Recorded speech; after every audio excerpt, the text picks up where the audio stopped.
émission Grande Tribune avec les Foires qui nous apprend que les partis politiques CDR dirigé par Christophe Mbosso a exprimé son soutien à une révision constitutionnelle. Cette prise de position a été annoncée lors d'une rencontre organisée par Maître Samuel Mbemba Kabouya, cadre de la CRD au stade Vélodrome de Kitambo, et les débats sur la Constitution s'invitent aux États généraux de la justice pour Monseigneur Donatien Cholet, relayé par la prospérité. Ça sera irresponsable d'aller dans le sens du changement de la Constitution qui implique les référendums.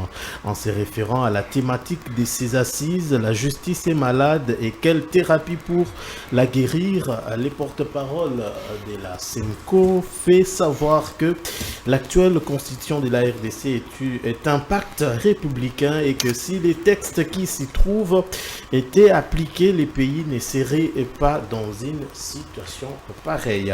Les prélats catholiques renchéris Forum des As a par ailleurs mis en garde contre l'idée de modifier la Constitution à travers le référendum, soulignant les coûts exorbitants que cela représenterait dans un contexte économique difficile.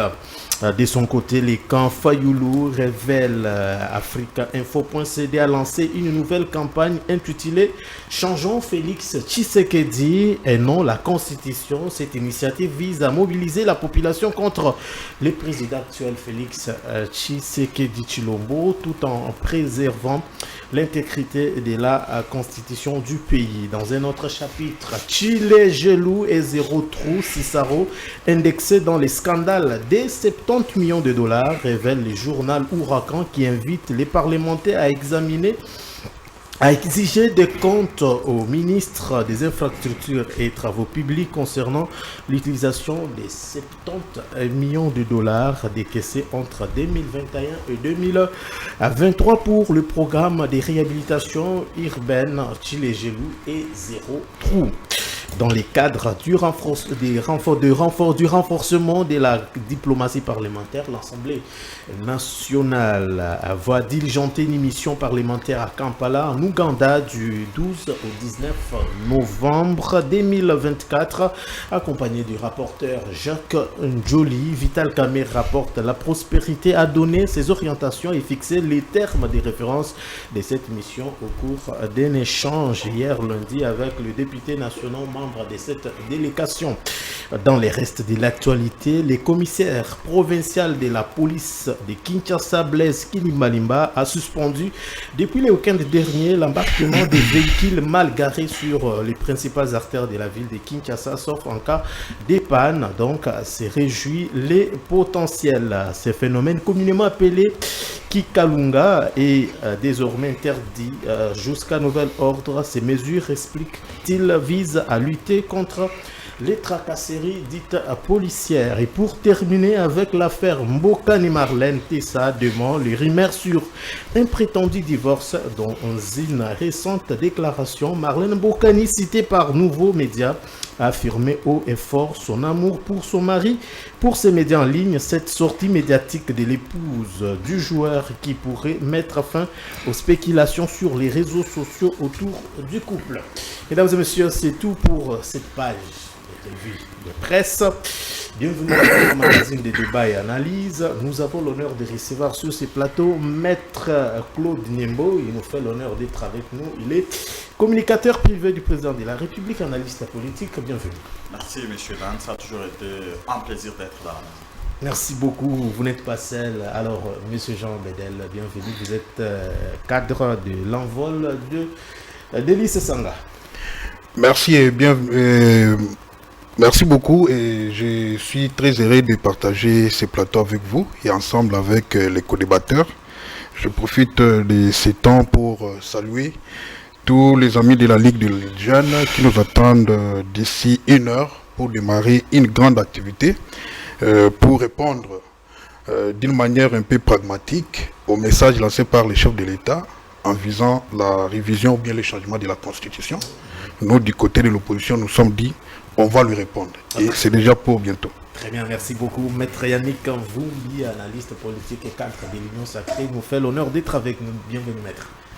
Merci, cher Daniel, de l'invitation. Merci une fois de plus. Je salue les co-débatteurs. Je salue les nombreux téléspectateurs qui vont devoir nous suivre. Je voulais juste préciser que je suis un acteur politique, porte-parole du parti politique Arsène de l'honorable Justin Bitakouyar. Très bien. Et donc, j'ai un petit biscuit. Allez-y. Vous savez, plus d'une fois, ma vie ici, je suis chercheur en droit parlementaire. Et en lisant, j'ai quand même des éclaircissements à faire aux gens. Et donc, lorsque vous lisez entre les lignes la Constitution du 18 février 2006, vous allez constater que cette Constitution nous impose la particratie, en lieu place de la vraie démocratie. Okay. La particratie, c'est le gouvernement où les partis politiques règnent en maître, dominent surtout. Et donc, vous avez comme conséquence, pour être Premier ministre, pour être un acteur politique. Pour être ministre, il faut être acteur politique. Pour être DG, il faut être un parti politique. Et beaucoup plus grave, pour même être recruté à la DGI, SONAS, il faut être membre d'un parti politique ou encore fils de Moanaya. C'est en fait ça les défauts de la particratie. Conséquence, il y a des jeunes brillants qui ne peuvent même pas servir leur pays parce qu'ils ne se retrouvent pas dans des partis politiques. Je l'ai dit pour que les Congolais prennent conscience. C'est un système très dangereux. Il faut que nous puissions travailler pour les changer. C'est reconnu par la loi ou ce sont des pratiques qu'il faut à tout prix? C'est un système que la Constitution nous impose, cette situation qu'on appelle communément la majorité parlementaire. C'est en fait ça le plus grand défaut. Quand vous êtes dans ce système, tout va de soi. Et donc, permettez-moi de le dire en lingala. Pour yozo musala na mboka oyo, faut zalaka membre d'un parti politique ou encore moanaya. C'est inacceptable. Alors que selon mes recherches, je vous ai dit, je suis chercheur en droit parlementaire, la majorité des Congolais n'est pas dans des partis politiques. La majorité des Congolais, vous les trouverez dans des églises, dans des associations, dans les clubs sportifs.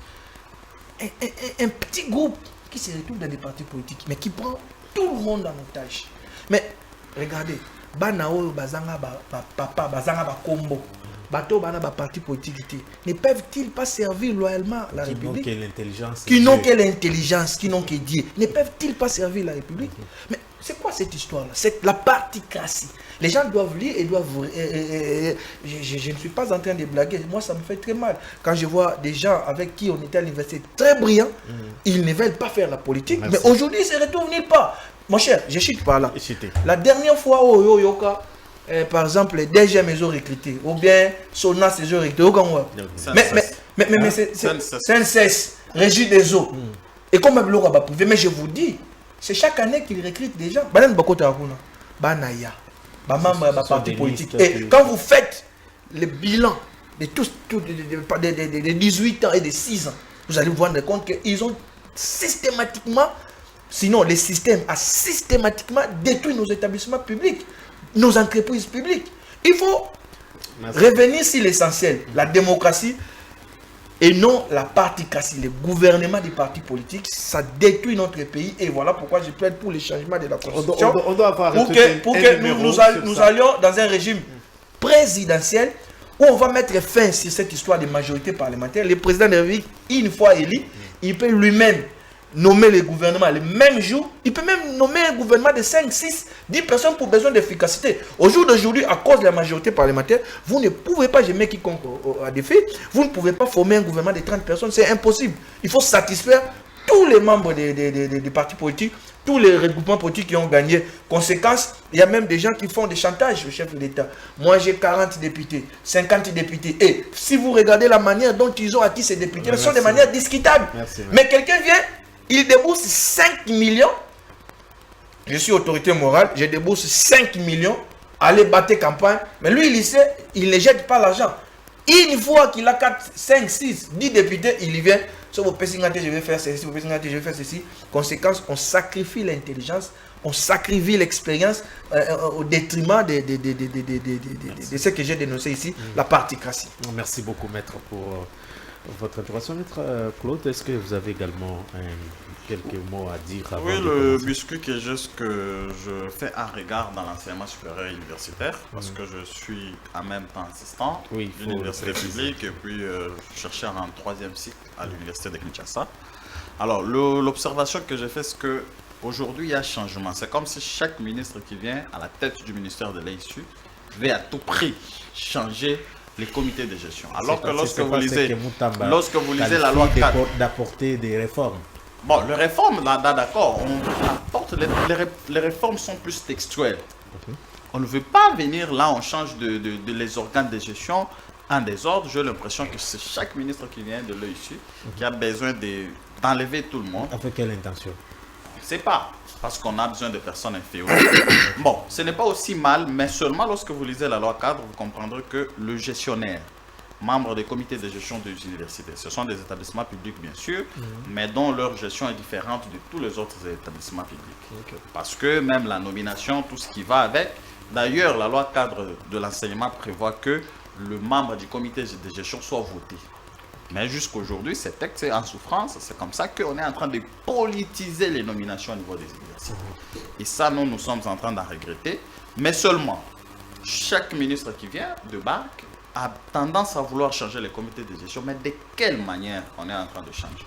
On change, il fallait qu'il y ait deux mesures d'accompagnement. Lorsqu'on est en train de changer un comité de gestion, il faut que l'UGF soit là. Il faut que les personnes qui ont géré, qui ont été mandataires de l'État, puissent être redevables devant une institution, notamment l'UGF et consorts. Aujourd'hui, moi je suis assistant à l'Université de pédagogique nationale. Nous sommes sacrifiés. Toute une année qui vient de se passer comme ça, la prime locale payée 2 fois. Vous imaginez, parce qu'il y a un comité qui est sorti de façon cascadeur, dont on n'a pas eu le temps d'enquêter, de faire quoi que ce soit. Et aujourd'hui, celui qui hérite, ils vous disent qu'on n'a pas d'argent. Mais les étudiants ont payé au taux normal.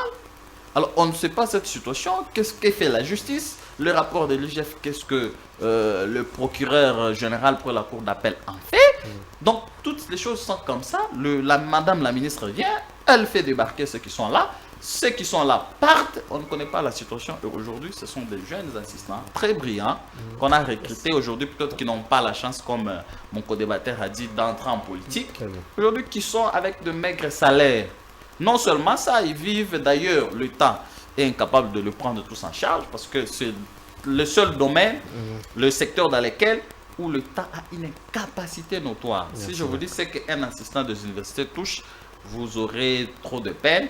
On ne sait même pas la prime de recherche, est-ce que ça existe, mais le peu d'argent comme prime locale, sacrifié parce que le comité est en train de vous dire qu'il n'y a pas d'argent. Le sortant, où est l'enquête?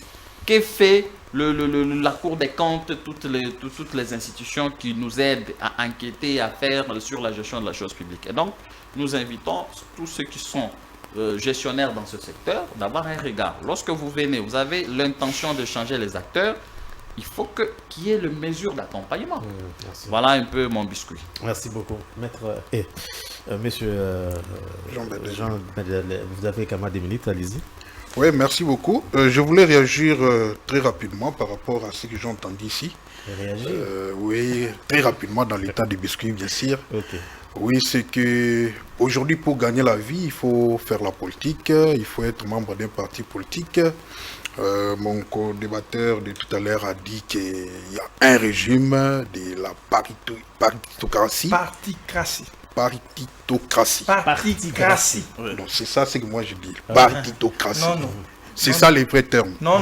Qui s'est installé au pays. Or, cela relève de notre pluralisme politique. Nous avons opté pour cela au référendum du 16 au 19 2005. Nous avons voulu que notre démocratie repose sur le pluralisme politique. Cela ne voudrait pas autant dire que pour gagner la vie, il faut être cadre au sein d'un parti politique. Que dire des ingénieurs? Que dire de tous ceux-là qui sont dans le domaine technique et qui sont en train d'œuvrer et gagner leur vie? Ça, c'est déjà une hérésie qu'il a fallu déjà élarguer de l'entendement de tous ceux-là qui nous suivent à la maison. Moi, je ne voulais pas laisser passer cela comme ça. C'est comme ça que j'interviens. Alors, dans mon temps de discussion, je voudrais ici rappeler que le samedi dernier, nous étions à Fatima pour pouvoir amorcer un processus qui va donner lieu à des activités de la RI pour répondre, comme je le disais. Enfin. On ne se réveille pas. On a juste voulu faire entendre notre voix et faire comprendre les chefs de l'État ainsi que ses acolytes la réaction, la vraie réaction du peuple congolais. Parce que peut-être quand on s'exprime à travers les conférences de presse, quand on s'exprime à travers des messages sur Twitter, sur les réseaux sociaux, parfois ils ne nous comprennent pas. Mais je crois bien que non, une fois dans la rue, ça sera la vraie façon de nous faire comprendre et de nous faire entendre. Et cette fois-là, le message, c'est quoi? le message, c'est que le sursaut national va se déployer pour dire non. Premièrement, à la révision constitutionnelle. Si c'est ça la conception, ou bien le changement de la Constitution. Vous étiez parmi qui proposait plus de 30 articles qu'il faut revoir aujourd'hui. Bien sûr, Pourquoi ça vous bien dérange? sûr. Envol a porté ce projet-là en 2000, donc vers la fin de 2018 Dans les oubliettes, il faut... pour pouvoir, n'est-ce pas, asseoir la cohérence institutionnelle. C'était dans un contexte bien déterminé. Nous n'avons pas une partie du territoire congolais qui était abandonnée entre les mains des étrangers ou bien les mains des ennemis. Mais dans ce contexte où nous vivons une cherté de la vie, nous vivons une précarité dans tous les secteurs de la vie, la grogne sociale qui venait d'évoquer mon collègue assistant de tout à l'heure, dans presque tous les secteurs. Mais vous venez avec un projet diabolique de la révision ou bien du changement de la Constitution. Pourtant, l'article 219 vous l'interdit. Parce que même ces Sanga qui avaient initié ce projet-là en 2018 ne peut pas s'hasarder parce qu'il était les seuls lorsqu'on a voulu amorcer ce projet vers la fin du précédent mandat. C'est ces Sanga qui avaient mis KO tous les membres de l'Union sacrée qui s'activaient pour pouvoir, n'est-ce pas, aller vite vers le changement de la Constitution. Il leur avait dit que non, pendant la période de l'état de siège, déjà envisager, c'est violer notre Constitution. Parce que la Constitution vous interdit que pendant cette période, vous ne pouvez même pas toucher. Alors, le faire, et aussi le faire à haute voix, par le chef de l'État, c'est une infraction imprescriptible. Hein? Voilà pourquoi nous disons que nous, dans ce contexte, la priorité des priorités, c'est restaurer la paix à l'est du pays. Vous pensez qu'on ne peut pas restaurer la paix tout en réfléchissant sur la Constitution ou les changements ou la révision? Messieurs les journalistes, dites-moi un peu. Aujourd'hui, par exemple, nous engageons le référendum populaire. Les États généraux est en train de oui, les États généraux sont court. Les militaires font leur travail, messieurs. Mais est-ce qu'il y a efficacité dans ce qu'ils font comme travail? Est-ce qu'il y a des résultats, il y a des prouesses? Voilà pourquoi nous disons qu'on ne comprend plus rien à travers la démarche que prend le chef de l'État. Comment expliquer? Vous avez déjà déclaré que nous sommes sous un état de siège. Et en même temps, vous amorcez directement un projet plus coûteux que les élections, du changement des constitutions. C'est quoi son projet à travers tout ça? Il a quelle idée derrière la tête? Voilà tant de questionnements qui nous poussent à regagner l'institution par excellence qui est la rue. Merci. Cher Daniel, s'il vous plaît, il a réagi à...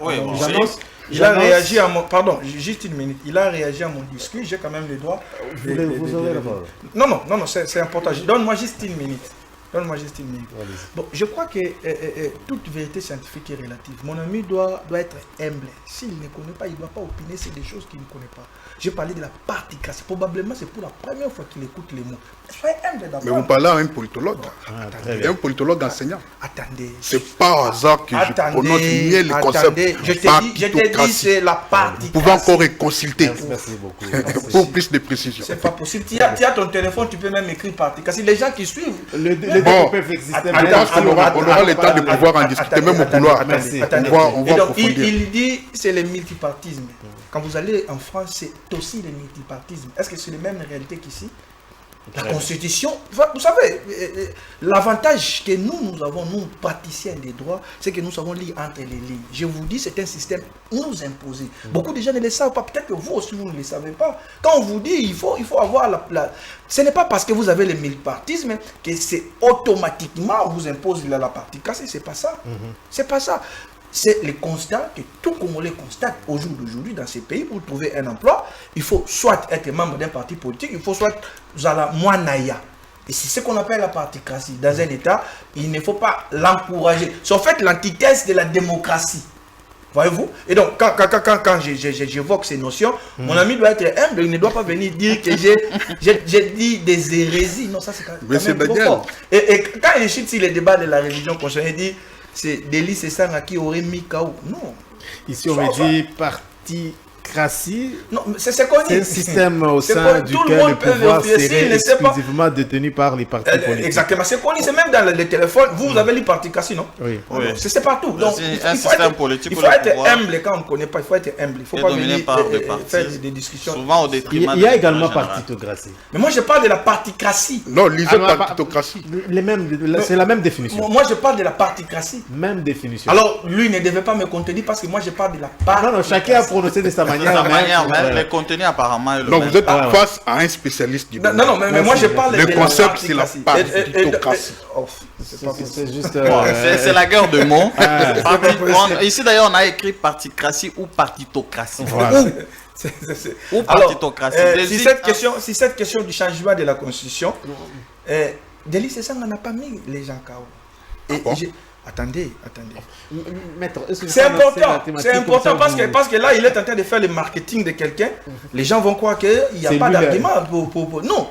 Quand vous lisez l'article 219, en fait, ça, le problème avec les juristes congolais, beaucoup de gens ne lisent pas. Et quand vous lisez, il faut avoir en tête les travaux préparatoires de San Sidi. Cette constitution nous impose 3 centres d'impulsion. Vous avez l'État, les provinces et les entités territoriales décentralisées. Et lorsque vous êtes en face d'une province, vous faites très attention. Ici, l'état de siège a été décrété dans 2 provinces.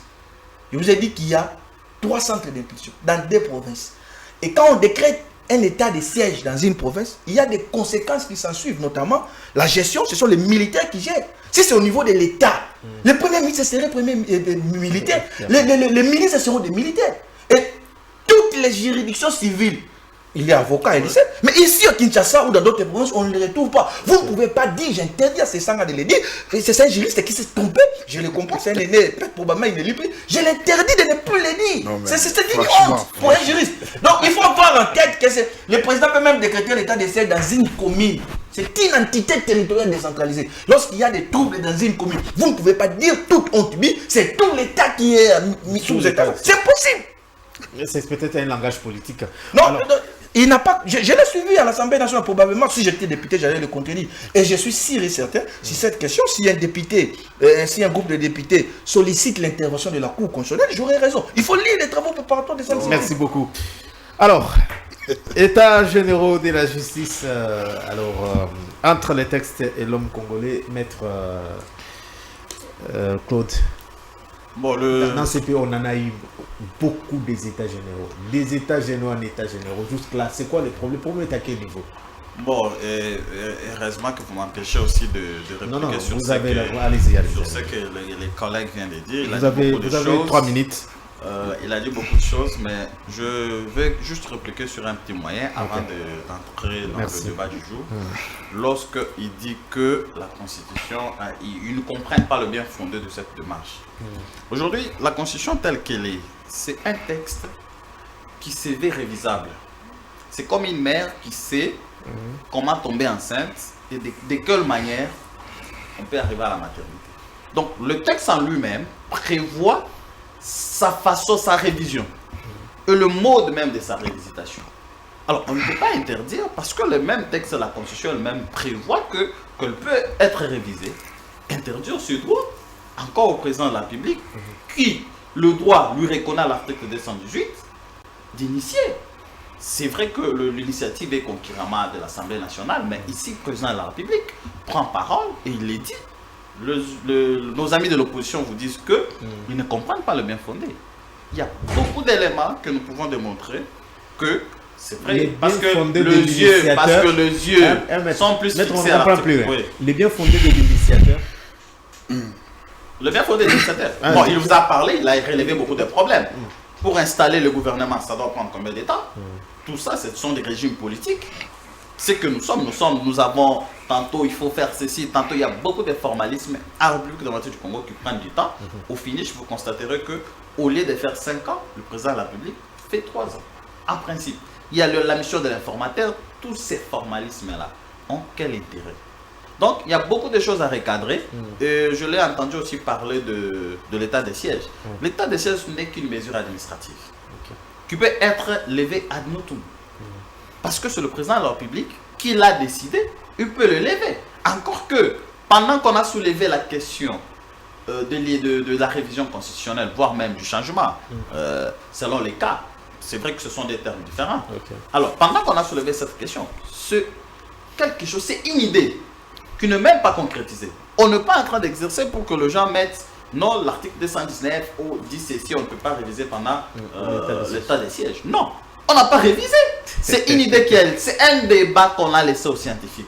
D'ailleurs, le président de la République dit que d'ici, on va nommer tel ou tel. Bon, on peut barrer route, c'est normal, parce que la révision constitutionnelle, c'est aussi un droit constitutionnel. La Constitution prévoit de quelle manière on peut la réviser. Alors, interdire aux gens, j'ai écouté à l'entame le prélat catholique en train de dire que non, on ne peut pas changer, on met en garde. Non, c'est ce que l'ancien ministre honoraire des communications appelait des coups de push sur une question ou aux organes de réfléchir sur une question dont la Constitution permet que les gens réfléchissent. Parce que le problème, c'est que on tire souvent le droit de notre côté parce que avant de réagir. La question aussi, c'est que est-ce que les 100 000 personnes ne peuvent pas compter ou bien barrer route? Non, mais lorsque vous lisez du président, parce que vous rappelez qu'il a les droits. Il a les droits. Alors, les sursauts de oui. l'opposition n'a pas de... Lorsque vous lisez l'article 217, in fine, vers la fin, vous comprendrez que soit c'est le Parlement qui gère. In fine, c'est le Parlement. Si le Parlement décide, je pense, à un quart, on passe outre. Outre même la population. Trois quarts, voilà. Alors, si là, on passe outre. Mais je pense que la population est fatiguée de tous ces formalismes. C'est vrai que beaucoup de gens ont tendance à regarder l'article 220, on ne touche pas. Mais il y a beaucoup d'éléments qui ont été verrouillés. Alors, je reviens aux États généraux parce que c'est même ça. Moi, je pense que ces États généraux ont les raisons d'être. J'ai aimé les débats qu'il y a eu. Le débat, comme on dit, là où il y a choc d'idées, c'est là que j'ai eu la lumière. Nous avons écouté suivez plusieurs... le débat là-bas, c'est compliqué. Tout à fait. Nous avons écouté plusieurs professeurs, nous avons écouté plusieurs spécialistes et je pense que ces domaines doivent être réformés. Il y a beaucoup de choses qui sont réformées. Aujourd'hui, nous sommes restés, j'ai aimé l'initiative, par exemple, de pouvoir un peu ouvrir le Conseil supérieur de la magistrature à d'autres organes. Moi, je suis partant de cette théorie parce que nous sommes restés stagnés sur la théorie ancienne de Montesquieu, de John Locke, sur la séparation du pouvoir. En deux mots, moi, ma question, le problème est à quel niveau? C'est le texte qui pose problème, c'est l'homme congolais qui ne veut pas... Non, il y a un problème des textes et aussi un problème de l'homme. Donc, les responsabilités sont partagées. Merci. Le problème de l'homme, c'est un ceci. Aujourd'hui, les comportements... le comportement de certains organes de gestion, parce que je ne vais pas citer des organes de gestion du pouvoir judiciaire, aussi inquiètent. Nous sommes avocats, nous sommes praticiens des droits. Nous savons comment ça se passe. C'est comme ça que le ministre Moutambo aujourd'hui, bien que par moment aussi, il va aussi dans ses excès, mais par moment, c'est un avocat. Lorsqu'il fait, il a même rappelé autrefois qu'il est fils de la maison. Merci. Donc nous connaissons les réalités du palais. C'est ainsi que moi je trouve que ces états généraux ont une raison d'être. À vous également, maître, vous étiez d'ailleurs en train de rappeler votre démarche pour les partitismes. Et c'est quoi encore les particratie. Particratie. On risque de dire ça. C'est le même terme. Particratie, selon lui. Particratie, très bien. Les États généraux. Les textes et l'homme congolais. C'est les États généraux de la justice. En général, de manière ramassée. Les États généraux de la justice. Bon, je voudrais vraiment parler comme un praticien du droit plutôt qu'un politique. Je suis moi-même avocat. Ça fait plus de 11 ans que je preste. Je connais quand même les rouages de la justice. Et donc, en parlant comme ça, je sais de quoi je parle. Okay. Première chose, au niveau de la forme, je n'ai pas compris pourquoi il doit y avoir plus de 3000 participants si les États généraux de la justice. Je n'ai pas compris. J'ai dit plus de 3000, donc vous pouvez dire 3500, 3800, mais plus de 3000. Pourquoi? Ça, je ne sais pas. Et si chaque jour on donne un per diem de 100 000 à quelqu'un, ils sont au nombre de 3500. S'ils font 7 jours, 700 000 multiplié par 3500, ça vous donne combien? On est en train de saigner les caisses de l'État inutilement. En 2015, également, j'étais déjà avocat, il y a eu des États généraux. Plus de 350 résolutions. En termes d'application, c'est 0,0, même pas 1%. Pourquoi? Et donc, pourquoi on devait faire les assises? Est-ce qu'on n'est pas... Ça donne l'impression, c'est comme si les gens sont allés chercher de l'argent. Au niveau de la forme. Toujours au niveau de la forme. Quand je suis les professeurs qui, pour certains, m'ont enseigné, ils sont superficiels. Alors qu'il y a des praticiens de droit, ils sont superficiels, ils sont au niveau de la forme. Lorsque les gens, j'ai vu plusieurs personnes revenir sur la recomposition du Conseil supérieur de la magistrature. Ça, c'est la forme, c'est pas le fond. Je suis partisan, je l'ai dit plus d'une fois, ma vie récit, j'ai dit il faut réformer le Conseil supérieur de la magistrature. Ça, je l'ai dit plus d'une fois. Mais on ne peut pas se limiter là.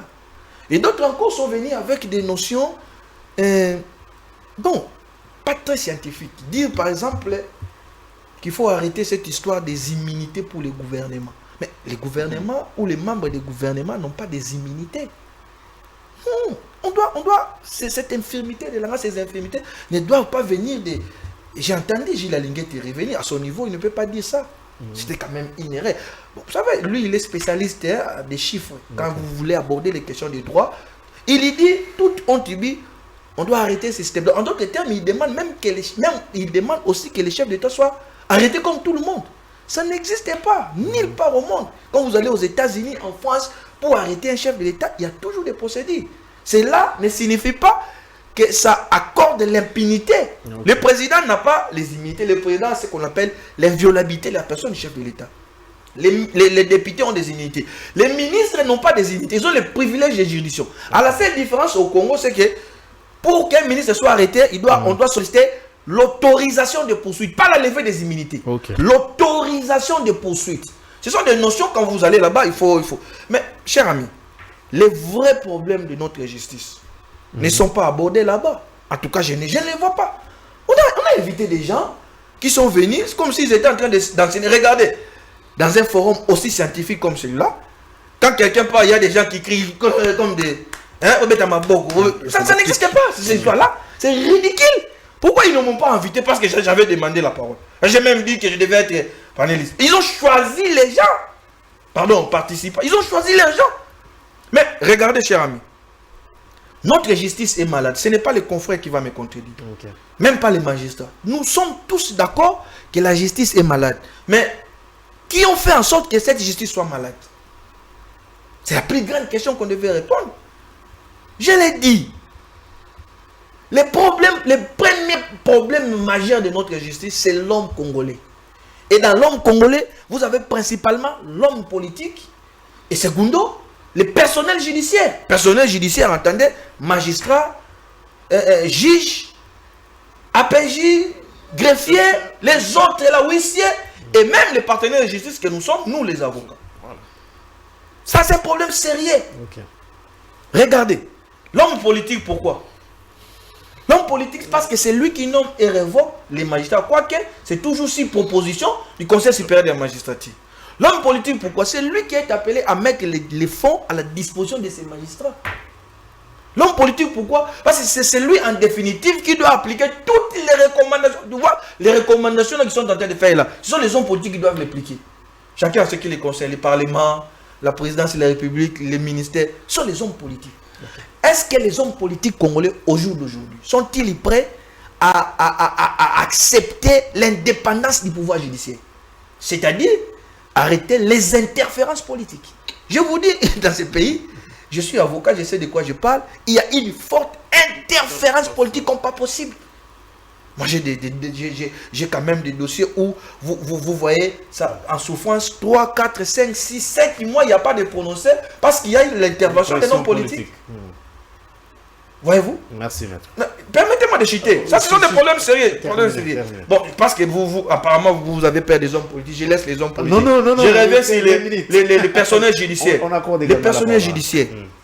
Il y a la corruption qui gangrène les milliers de personnels judiciaires. Bon, certains disent qu'ils ne sont pas très bien payés. Mais une autre question de droit. S'il y a des corrupteurs, s'il y a des corrompus, il doit forcément y avoir des corrupteurs. Mais qui sont les corrupteurs? Les rôles que les avocats jouent dans tout ça. Est-ce que les avocats sont clean? Voilà pourquoi j'ai dit l'homme congolais, en définitive, nous devons être prêts à supporter les chocs. Si on n'aborde pas ces questions, regardez, nous sommes, je chute par là, nous sommes dans un pays de plus de 100 millions d'habitants. Connaissez-vous le nombre de magistrats aujourd'hui que nous avons? Tout calcul fait, c'est entre 6400 et 6500. Joseph Kabila, avant de quitter, nous a laissé avec 3500, le président Tshisekedi a quitté 2500.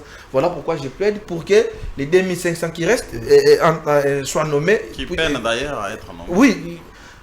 Les standards internationaux voudraient que nous puissions avoir un magistrat pour 5000 habitants. Aujourd'hui, nous en avons à combien? Un magistrat pour combien? Et il est avocat comme moi. Quand nous allons à l'arrière-pays, vous ne trouverez même pas un magistrat. Merci. Mais les conditions de travail des magistrats. Regardez, je chute par là. Tout ce que nous pouvons faire, si on n'améliore pas les conditions de travail des magistrats, Toko échoué. Et là, on n'aborde pas, on est allé, on prend la tribune pour chercher comment réviser la constitution, changer la constitution. Moi, Yannick, je prends le changement de la constitution, mais ce n'est pas là-bas. Là, il faut résoudre des problèmes. Je dis tout le monde, il faut réviser la constitution, mais vous allez les lire là-bas pourquoi? Ok, très bien. Alors, on va peut-être dans la matière. Ah oui. Allez-y. Merci beaucoup. Pour la première fois, je suis d'accord avec mon co-débatteur de notre cas. Quand ça vous arrange, parce qu'il a relevé quand même que ce qui s'est fait là, c'est du folklore. C'est tout sauf les états généraux. Bon. Déjà d'entrée de jeu, lors des discours d'ouverture, qu'est-ce qu'on n'a pas vu? Donc Moutamba qui fait ces scènes, comme d'habitude, populistes, et on acclame, on crie, et quand c'est Fati, c'est le tour de Fati, c'est tout le monde qui crie là-bas, béton, pendant les états généraux. États généraux. Vous savez pourquoi notre pays a des problèmes sur le plan politique, pour pouvoir décoller? C'est parce que lorsqu'il a fallu organiser la table ronde de Bruxelles, la toute première, qui allait donner une bonne suite pour ce qui allait devenir notre pays, on avait envoyé des semi-lettrés à la table ronde. On avait envoyé les gens qui allaient là-bas pour contempler comment les Blancs fonctionnent chez eux. C'est ce qui s'est fait ici au centre financier. Donc, nous, on ne peut rien espérer. Par contre, vous constaterez que les états généraux qui ont eu lieu en 2015 ont produit 350 recommandations. Si les 350, le co-débatteur de tout à l'heure vous dit que non, on n'a même pas appliqué 0,01%. Le problème est à quel niveau? Le problème, c'est au niveau d'abord de l'application. Le pays que nous avons hérité de nos ancêtres, c'est un pays qui a des meilleures lois dans toutes les matières.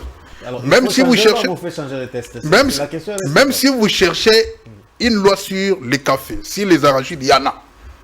Dans ces pays, il y en a. Mais le problème, c'est l'application. Qui doit maintenant appliquer?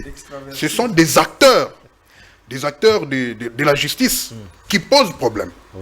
Notamment par rapport à ce que l'ami venait de soulever tout à l'heure, l'immixtion de l'homme politique dans la justice.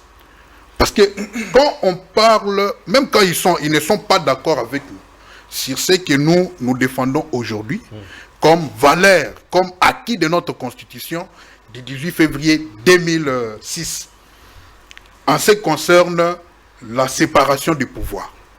Est-ce que c'est la justice ou bien c'est la constitution qui est à la base de cette immixtion, de cette interférence? Ce sont les acteurs. Pourquoi? Parce que les hommes politiques ont tendance à dominer tous les sphères de la vie nationale. Tellement ils veulent atteindre leurs objectifs qu'ils savent très bien comment manipuler, manigancer les autres pour qu'ils puissent danser à leur rythme. Qu'est-ce qui s'est fait dans ces pays? on sait très bien que non, si le magistrat est mis dans de très bonnes conditions, et vraiment, on lui garantit tout ce qu'il faut pour qu'il puisse bien prester, ce messieurs-là va respecter son serment d'ingratitude face à celui qui l'a nommé. Alors qu'est-ce que nous faisons? Nous devons les laisser dans des conditions précaires pour qu'ils soient toujours tout le temps dépendants de nous. C'est tout ça le vrai problème de notre justice. Le problème ne se pose pas au niveau des lois ou des textes. Le problème, c'est au niveau des acteurs, ainsi que le système. Parce que là, personne n'en parle. Moi, j'avais bien voulu que Moutamba puisse commencer par dire que non, j'étais venu avec une pression, avec une sensation de pouvoir, n'est-ce pas, impliquer le changement, les vrais changements. Alors, voilà, je suis bloqué par le système. Parce que nous, politologues, on sait comprendre que le monsieur avait des meilleures ambitions. Même Fatih lui-même, quand il est venu, il avait des meilleures ambitions avec le déboulonnage. Mais le système l'a bloqué. Pourquoi? Parce qu'il a trouvé des mécanismes qu'on a mis en place qui ne lui permettent pas de pouvoir exécuter ce qu'il lui avait comme vision de la politique. Mais moi, je me dis, c'est parce que ces gens-là veulent toujours copier ce que pensent les autres sans pouvoir, n'est-ce pas, sonder réellement comment ces gens-là ont pu réfléchir. Les états généraux qu'on a organisés aujourd'hui, en tout cas, c'est, bon, pour parler politique, c'est un camouflage. C'est un stratagème, un scénario mis en place pour pouvoir atteindre leur objectif de la révision de la Constitution. Et pour preuve, Moutamba l'a dit, il commence avec un discours populiste et il finit que non, voilà, toutes les réformes que nous allons initier ici ne pourront être mise en œuvre que s'il y a révision de la Constitution. Merci. Dites-moi, c'est vous qui êtes le praticien du droit, est-ce que pour réorganiser le conseil de la magistrature, il faut seulement réviser la Constitution? Oui. Il suffit seulement qu'on modifie la loi organique portant organisation et fonctionnement du conseil de la magistrature. Non. Mais je suis politique, je suis mieux placé pour le dire. bien. Est-ce que ça va demander... Dites-moi, quelle est la disposition qu'on va changer dans la Constitution? 152 de la Constitution. Mon cher ami, Merci. sans sérieux. Merci. Ça, la loi organique peut résoudre. Non, Une loi organique peut résoudre. posées par la Constitution. Une loi organique peut résoudre cette situation-là sans difficulté. Voilà pourquoi je vais chuter par quelques recommandations qui avaient été Vous aurez la reformulées. parole pour les recommandations. Non, je finis par là. Je finis par là en évoquant le projet phare. Non, j'aurai toujours la matière. Je suis un enseignant, j'aurai toujours à dire. Allez-y. Denis Sessanga, en allant aux élections, a proposé les projets qui sont en train de chercher comment torpiller aujourd'hui, faussement, les projets de la refondation du Congo. Vous verrez que dans leur discours, Fatih est revenu là-dessus, même Moutamba lui-même. À la place de parler de la refondation, ils parlent de la renaissance. Ils ont copié ça de ce C'est projet. lui qui a créé le mot refondation. Non, La refondation du Congo est là. Donc C'est personne ne peut un en parler. projet potable qu'il faut consommer. Ok. Le mal de Delhi, c'est d'avoir dénoncé ce qui est, C'est ça aussi le rôle de nos opposants. oui, mettre en place comme anti-valeur et qu'ils veulent ériger en mode de gestion. Delhi, c'est ça, m'a propose quoi? Il a proposé une loi de programmation des réformes de la justice pour 10 ans. Pendant 10 ans, on ne devait pas attendre qu'on ait encore d'autres états généraux. Ce qu'on a eu en 2015 là, on devait d'abord se mettre à pratiquer, à mettre ça en pratique. Pendant 10 ans, on devait former des magistrats qui devraient aller exécuter des projets pilotes sur l'ensemble de nos 145 territoires. Parce que si vous quittez Kinshasa, le mal avec ces histoires, c'est ça. Il suffit seulement de quitter Kinshasa et descendre, comme eux-mêmes l'ont dit ici. Il n'y aura jamais états généraux dans la province, par exemple, d'Ikasaï, dans les territoires d'Ilebo, où le parquet n'a même pas d'endroit où siéger. Très bien. Là où on n'a même pas un magistrat compétent. Vous avez suivi. En tout cas, c'est difficile à croire à ceux qui sont en train Ils ont soulevé les de parler déséquilibres qu'il y a entre les pouvoirs, beaucoup plus le pouvoir politique qui a toujours l'intention de dominer les autres. Je voudrais que vous puissiez revenir sur les conditions des magistrats, de l'appareil judiciaire en général. Pourquoi? On ne sait pas. Il y a 3 pouvoirs. Pouvoir judiciaire, pouvoir législatif, ainsi que pouvoir exécutif. Mais quand vous regardez l'appareil judiciaire, apparemment, il y a des magistrats qui tremblent devant un député, devant un ministre. On ne comprend plus rien. avant de revenir sur la pression politique que les autres ont. Non, bon, nous comprenons qu'il faut d'abord qu'il y ait un traitement équitable de magistrat. Ça, c'est vraiment bon. C'est quelque chose, c'est même, je peux même dire, c'est même la condition sine qua non pour arriver à tout ce qu'il y a. Tant qu'il y aura des états généraux et qu'on pourra résoudre le problème, les traitements des magistrats, ça, c'est un magistrat quitte, vous le déplacez de Kinshasa vers la province, il n'a même pas les frais d'installation. C'est le seul pouvoir où les gens n'ont pas les transports. Même pas les transports. Il est en train d'attendre dans son petit salaire de 2 millions pour quelque chose pour se se payer tout. Non seulement ça, là où il va, il ne connaît pas les conditions. Il va trouver en train de siéger en dessous des arbres. Vous savez, chaque territoire, dans chaque territoire, on devrait avoir un tribunal de pénance. Nous disons d'abord qu'il y a un problème, le dysfonctionnement au niveau textuel, mais surtout dans le domaine judiciaire, je ne pense pas que c'est plus un problème textuel, c'est plus un problème de l'homme comme l'a surélevé. Deuxièmement aussi, cette immixtion. Il faut que l'infraction des trafics d'influence soit aussi réprimée. Cette infraction n'existe plus, c'est n'importe qui appelle. Aujourd'hui, il peut appeler un magistrat, lui dire « je suis tel, si tu ne fais pas ». Eux, les magistrats sont en train de céder. Ça, c'est quelque chose qui met aussi à mal le fonctionnement de la justice. C'est vrai que j'ai toujours aimé la hiérarchisation dans l'ordre judiciaire, par exemple au niveau du parquet. Lorsque le parquet qui est au-dessus, le parquet général ou le procureur général peut demander une information, c'est vrai. Mais cette affaire d'information-là devient autre chose. On arrête un frère en province, et puis de l'autre côté, il est en contact avec un avocat général ou un procureur général près de la cour. Il saisit, c'est fini, on demande le dossier en communication. Le dossier arrive ici, le magistrat qui reste là ne sait plus par où commencer. Imagine un dossier de la province demandant en communication à Kinshasa. Comment vous allez? Si le justiciable n'a pas de moyens pour faire le suivi arriver ici, c'est un problème. Donc il y a les trafics d'influence, il y a aussi la corruption. Parce qu'il y a corruption, c'est que le corrupteur est là, le corrompu aussi. C'est-à-dire on doit réprimer, il y a des infractions qu'on ne réprime plus en République démocratique du Congo. Et puis moi j'ai l'impression que certaines choses se passent parce que moi permettez-moi de le dire, j'étais vraiment scandaleux d'apprendre que l'ancien ministre, le ministre honoraire de la justice puisse parler des fonctionnements de la justice d'une façon aussi indélicate. Parler du président de la République, parler du ministre ceci, un ministre en fonction en train de les réduire.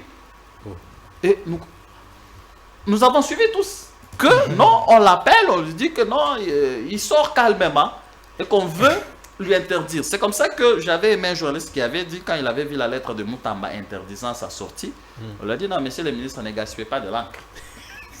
Ne gaspillez pas. Cette affaire-là de connaissances, de ceci, de la camaraderie, ces choses-là ne font pas évoluer. Macron l'aurait dit une fois, c'est vrai que ça a été dit dans un ton qui n'était pas le bon.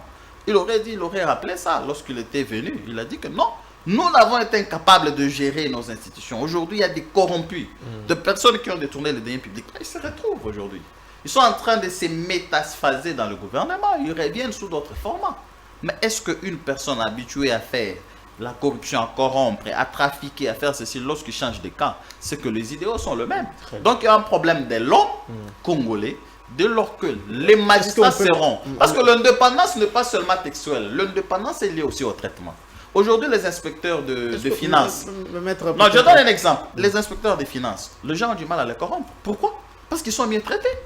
Un inspecteur des finances est mieux traité qu'un magistrat. Alors que l'inspection des finances est loin. Ce sont des OPJ. Alinguet fait rapport, il envoie. C'est-à-dire le patron fait rapport, il envoie chez quelqu'un qui souffre. Imaginez. C'est ça le problème que vous voyez, le dysfonctionnement. Alinguet parfois fait un travail parce que son domaine est bien traité. Le traitement réservé à l'inspection générale des finances est différent même du parquet général, peut-être le cours d'appel. Qu'aujourd'hui, quelqu'un peut accepter d'être inspecteur des finances que d'être magistrat. Oui. Voyez-vous, même les députés l'ont soulevé. Qu'un inspecteur des finances peut payer un professeur d'université. 12 professeurs. Papa, vous imaginez comment on retient les gens? Parce qu'il faut parler des traitements. Les traitements est dans tous les domaines. Aujourd'hui, on a un problème de l'inspection du travail. C'est un domaine très potentiel. Merci. Très potentiel, pourquoi? Parce que nous avons le peuple, ceux qui ont fait que certains deviennent présidents. Dans le discours de... Je vais poser cette question à tout le monde. Là, dans les discours de Constant Moutamba, il parle de l'équilibre qu'il devait harmoniser au sein de l'appareil judiciaire. Non, l'équilibre, vous ne sentez pas qu'il veut récupérer ou donner raison à la loi Sakata et l'autre. Oui, non, nous tendons. Pour avoir les pouvoirs sur la Moi, je pense que. L'ingérence. Moi, je pense que lui aussi en fait de trop. C'est vrai qu'on peut ouvrir une brèche pour que certains acteurs, notamment peut-être le ministre de la Justice, assistent au Conseil supérieur de la magistrature, mais qui n'ait pas le veto. Qu'il soit membre, mais qu'il n'ait pas le veto. Il peut être observé, donné comme un observateur, soit quelqu'un qui a de bons offices à donner, qui a des avis qui peuvent être revus. Ces organes extérieurs qu'on veut faire entrer, ils peuvent l'être parce qu'ils peuvent donner le bon office. Lui, en tant que gestionnaire de ces secteurs, il peut amener le problème lié au service pénitentiaire parce que c'est lui qui gère. Il peut amener le problème lié à ceci. Comme avis, comme apport. Le président de la République, certains ont dit que parce que c'est lui le magistrat suprême, oui, nous voulons qu'il soit là, mais qu'il soit plus observateur que décideur. Merci. Parce que si on essaie d'ouvrir une grande brèche pour que le membre de l'exécutif entre, en tout cas nous mettrons l'indépendance du pouvoir judiciaire en souffrance. Merci. Maître, je vous ai vu entrer beaucoup d'écrits, vous avez également 3 minutes, allez-y. Non. Là, vous êtes injuste. Maître. Là, vraiment, vous êtes injuste. Mon ami a pris 8 minutes. Maître, vous êtes à deux. Vous donnez... Non. Chacun défend ses positions. Allez-y. Moi, je ne vous avais pas demandé de... Allez-y. Mon frère de l'opposition, vous lui donnez 13 minutes. Moi, j'avais 6. J'écris tout ici. Moi, je regarde. Maître, je suis en train de noter. À l'entame, vous avez aussi pris dans les biscuits. Oui, beaucoup trop de minutes. Vous allez revoir l'émission. Je suis en train de noter ici. Vous commencez à... Je suis en train de noter. Moi qui suis la victime ici. Non. Allez-y. Vous commencez à 20. J'ai quand même beaucoup de choses à dire. Oui, je note. C'est 15, toi, chez toi, c'est 20. C'est pas normal. Chez moi, c'est 15. Allez-y. Non, c'est 17 là. Bon, j'apprécie quand même les niveaux des débats. Très bien. Quand je suis le co-débatteur, je constate que les débats à un niveau très élevé. Je répète ce que j'avais dit dans un premier temps. 3500 personnes dans ces assises, c'est saigner les caisses de l'État inutilement. Et ils sont réduits à des applaudisseurs, même quand quelqu'un dit des choses qui ne sont pas consistantes. Papa, maman, des citoyens. Ils ont refusé la réflexion. Et je regrette, la plupart des professeurs sont restés superficiels, alors que les problèmes étaient ailleurs. Je reviens sur ce que mon frère a dit, l'indépendance du pouvoir judiciaire. Moi, je suis de ceux qui estiment qu'il faut quand même augmenter, sinon revoir quand même les conditions sociales, salariales des magistrats. Pour le moment, ils touchent très peu. Mais les comportements de nos magistrats au jour d'aujourd'hui frustrent les justiciables. Et voilà pourquoi je suis de ceux qui estiment qu'il faut donner le contenu, vraiment du contenu à l'article 70 de la loi portant organisation et fonctionnement des juridictions de l'ordre judiciaire. Où les magistrats des parquets sont placés sous l'autorité du ministre de la Justice. En droit, cela veut dire quoi? Dans la pratique, les ministres se limitent à donner l'injonction. Mais quand les ministres donnent l'injonction, ils ne peuvent plus s'interférer. Conséquence, les magistrats aussi font du n'importe quoi. Il est avocat, il sait. Il y a des magistrats qui ne respectent même pas les avocats. Moi, à un moment, j'ai décidé de ne plus me rendre dans des parquets. Donc, le comportement des magistrats. Voilà pourquoi je plaide pour la réorganisation du Conseil supérieur de la magistrature, parce que c'est l'organe qui gère les magistrats, et au sein de cet organe, vous avez des chambres de discipline. Aujourd'hui, les magistrats sont comme des petits rois. On ne les sanctionne presque pas. Comment faire? Et il est d'accord, nous sommes tous d'accord ici. Un juge peut habiter, par exemple, les limités, il est dans une... Lorsqu'il rend un mauvais arrêt, les peuples ne disent pas que c'est le juge qui a rendu un mauvais arrêt. Les peuples, justice à Tshisekedi. Ça, ce sont les réalités congolaises. Tout à fait. Mais s'il faut aller au-delà, le président de la République interfère d'une manière légale dans les décisions de justice. Là, je touche la question de l'indépendance judiciaire. Le président de la République, vous savez, les juges peuvent vous condamner à la peine capitale, peine de mort. Vous amenez les dossiers au président de la République. Par une ordonnance de grâce présidentielle, il peut commuer la peine. Il peut réduire la peine. Commuer, changer. C'est-à-dire, vous avez condamné par exemple, à la peine de mort, à perpétuité. Lui, Il commet la peine à temps, par exemple 20 ans. Après, il peut vous gracier. Ça, c'est une interférence légale. Et donc, le président joue un rôle très important. Quand mon confrère dit le président doit beaucoup plus regarder, ne pas décider. Non, moi, je dis plutôt le contraire. Dans les cas sous examen, le président doit être décidé. Il faut sanctionner sévèrement les magistrats vérés. Ça, c'est une réforme importante pour moi. Parce que ce n'est pas ce que le prélat pense que c'est... Non, l'ODEP, si je ne me trompe pas, Talfi pense que c'est Félix qui instrumentalise sa justice. Non, lui, il est libre. Je ne connais pas les éléments. Peut-être les notions que vous êtes en train d'évoquer. Exactement. Exactement. Je reviens sur ça. La notion de l'indépendance du pouvoir judiciaire, et j'ai dit aux magistrats, c'est un combat de tous les jours. Même quand vous allez aux États-Unis, au jour d'aujourd'hui, ces débats se posent. Souvenez-vous de l'affaire Trump. Les gens ont dit que le pouvoir était en train d'instrumentaliser la justice américaine pour qu'on condamne Trump, souvenez-vous. Et même les Américains qui soutenaient Trump disaient, nous ne voulons pas cette justice sélective. Donc l'indépendance du pouvoir judiciaire, en d'autres termes, c'est un idéal. On ne l'atteint jamais. Donc les magistrats doivent être des combattants. Ils doivent rechercher, parce qu'il ne faut pas s'entendre à un cadeau. Les politiques ne vont pas leur donner ça comme un cadeau. Ils doivent se battre. Mais cette indépendance judiciaire, elle est toujours relative. Elle n'a jamais été absolue. La collaboration, c'est ça la relativité. Et donc, je chute sur cette question. Mon ami a dit, il y a des infractions. Le confrère a dit, il a raison, il y a des infractions dans ces pays où, même quand on les commet, on ne sanctionne pas. Je vais vous faire une révélation. Peut-être beaucoup de gens ne le savent pas. Nous sommes vers les années 1973. Mobutu était président. Il prend une ordonnance, il crée les fonctions de détournement avec comme peine les travaux forcés. C'était une infraction réservée aux détourneurs de la République. Mais à chaque fois qu'il entendait qui a détourné, qui a corrompu, c'était son fils, c'était le secrétaire.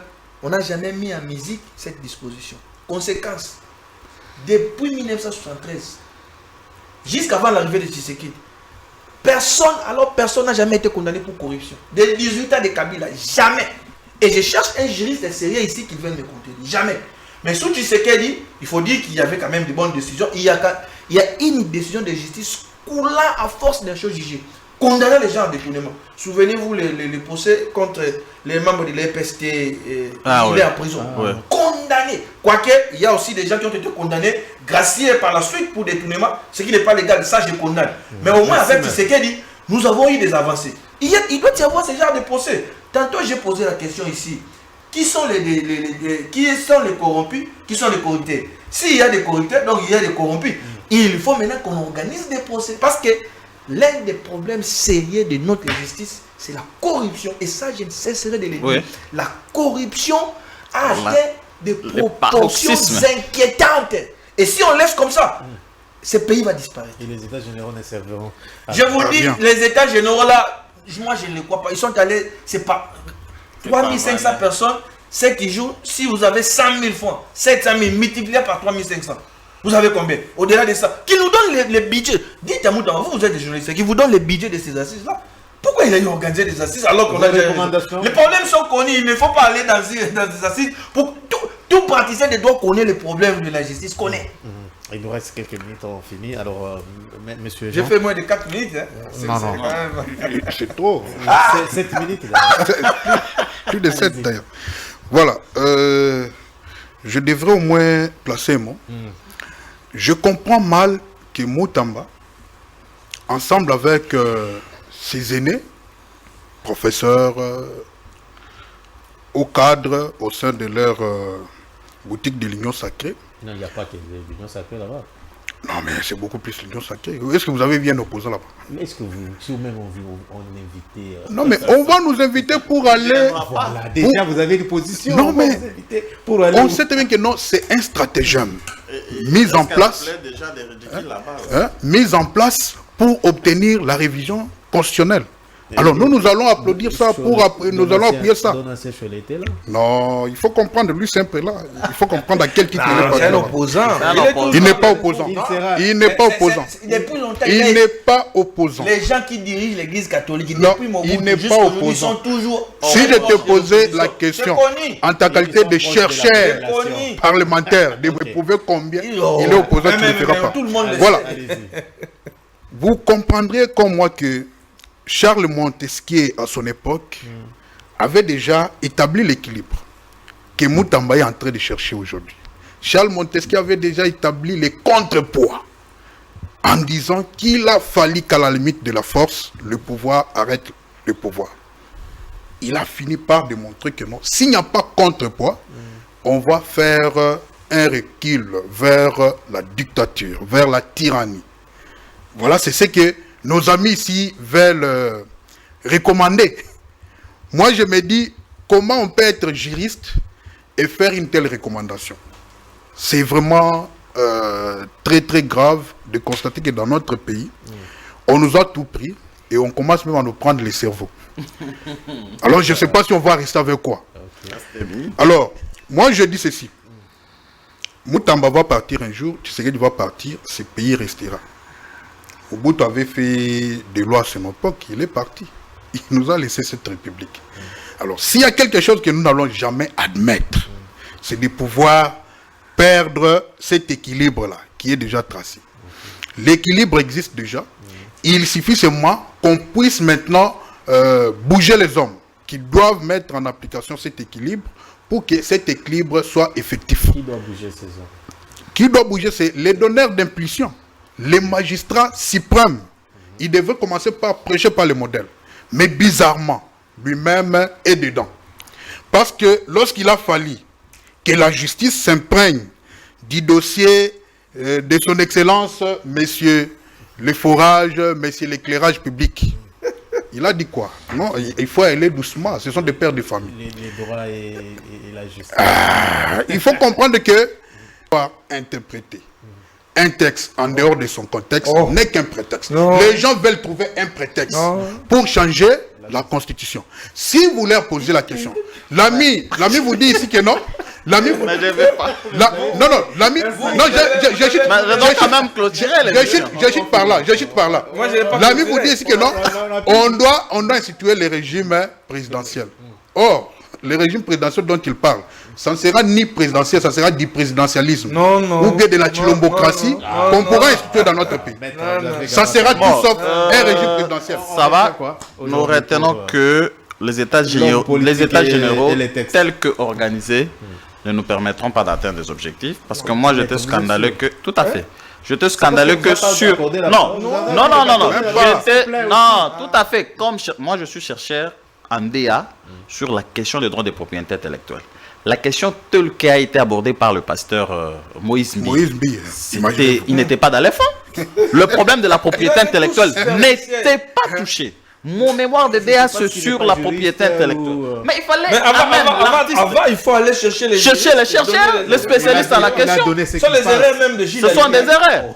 Voyez-vous, ça, moi j'étais scandaleux que sur un domaine que je maîtrise mieux, que quelqu'un vienne se pavaner, passer de façon superficielle sur le trophée et puis passer outre. Ça, j'étais très inquiet. Revenir à ce que notre frère, mon co-débatteur a dit. Papa, les lois évoluent et les lois sont évolutives. Aujourd'hui, parce que lorsque vous revenez sur Montesquieu, ce sont des théories anciennes. Mais aujourd'hui, les lois évoluent. Parce qu'il y a d'autres institutions aujourd'hui. La CENI, il y a les institutions d'appui à la démocratie, le Conseil économique et social, le Conseil des droits de l'homme, ça n'existait pas. Ces institutions-là, qui sont, on les appelle en droit administratif comme des institutions administratives indépendantes. Ces institutions ne dépendent. Les CESAC également, ce sont des institutions qui n'existaient pas, d'appui à la démocratie. C'est-à-dire, les notions évoluent.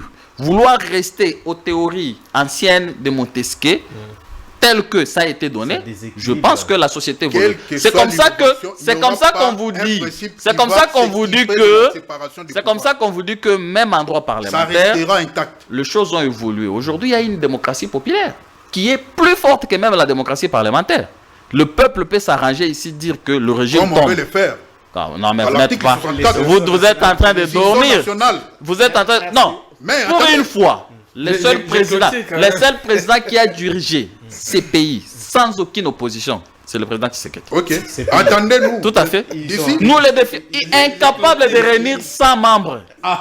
Mais incapable de résoudre les problèmes du pays. Nous avons, l'IDPS a mis en mal le pouvoir de Kabila. Nous, peuple congolais, on a besoin de la justice. Maître- Qu'on nous arrête tous les délinquants financiers qui ont détourné les deniers publics.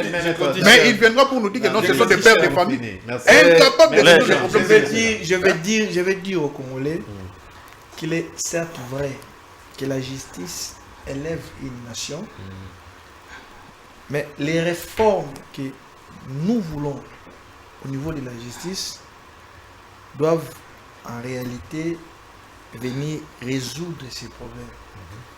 C'est quoi les problèmes? Le nombre insuffisant de magistrats, la corruption, l'interférence des politiques dans les affaires judiciaires. Trafic d'influence aussi. L'indépendance du pouvoir judiciaire qui est aussi relative. Et donc les Congolais, dans son ensemble, n'ont pas de choix, doivent continuer à faire pression pour que nous ayons la justice. Parce que ça, ce n'est pas la justice de Tshisekedi, c'est la justice du Congo. Mais Tshisekedi a une lourde responsabilité parce que conformément à la Constitution, la justice est rendue au nom du peuple, exécutée au nom du président de la République. Et donc il a une grande responsabilité. Le président Tshisekedi, les informations que j'ai, vous nous suivez beaucoup et vous m'appréciez beaucoup, je vous dis, c'est que les amis sont en train de faire là-bas, ils ont saigné les caisses de l'État et c'est que Alinguet a dit c'est extrêmement... Moi je ne fais pas des attaques parce que ses amis ne veulent pas qu'on le critique. Il doit apprendre les droits. Et lui il y veut qu'on arrête les ministres comme ça. Non, ça ne se fait pas même aux États-Unis. Il y a toujours une procédure requise. Ce n'est pas les immunités qui doivent constituer un point. Et donc, il doit revoir son texte à chaque fois. Comme l'ami venait de parler de pasteur Moïse, quand moi je l'ai suivi, je n'ai rien compris. Moi, je pensais qu'il était en train de prêcher. Il n'a rien dit. Merci. Et les Congolais acclament. Ok. C'est ça le mal. Les gens qui vont percevoir des perdiens, ils applaudissaient. Je pourrais aussi placer. Mais il reclôture.